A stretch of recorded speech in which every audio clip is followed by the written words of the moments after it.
Super singer season 11ஓட semi-final இந்த வாரம் நடக்க போகுது. அதாவது கடந்த 3 வாரமா டிக்கெட் டூ ஃபினாலே தானே போய்க்கிட்டு இருக்கு. முதல் டிக்கெட் டூ ஃபினாலே எப்படி ஜெயிச்சாங்க? யாரு? நிக்கில் தான் வின் பண்ணி இருந்திருக்காப்ல. அதுக்கு அடுத்ததா 2வது வாரம் வந்து பார்த்தீங்கன்னா, சூப்பர் சிங்கரோட 2வது டிக்கெட் டூ ஃபினாலே வச்சிருந்தாங்க. ஆனா, அதுல யாரையுமே செலக்ட் பண்ணல. அப்புறம் கடந்த வாரம் நடந்த டிக்கெட் டூ ஃபினாலேவுல 2வது ஃபைனலிஸ்ட்டா வந்து தீக்ஷனாவும், 3வது ஃபைனலிஸ்ட்டா மீனாட்சியும் தேர்ந்தெடுத்தாங்க.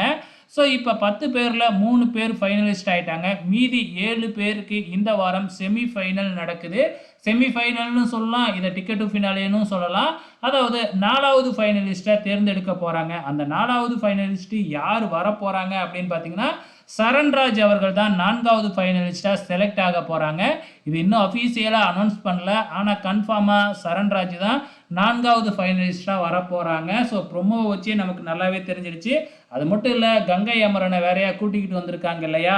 ஸோ இளையராஜா பாட்டுனா நல்லா சூப்பரா பாடுவாரு. அதனால கங்கை அமரன் மூலியமா வந்து ஃபைனலிஸ்ட்டா அனுப்பலாம் அப்படின்னு சூப்பரா பிளான் போட்டே சரண்ராஜா வந்து பார்த்தீங்கன்னா வச்சிருக்கிறாங்க. இந்த 4வது ஃபைனலிஸ்ட்டா செலக்ட் ஆவறதுக்கு.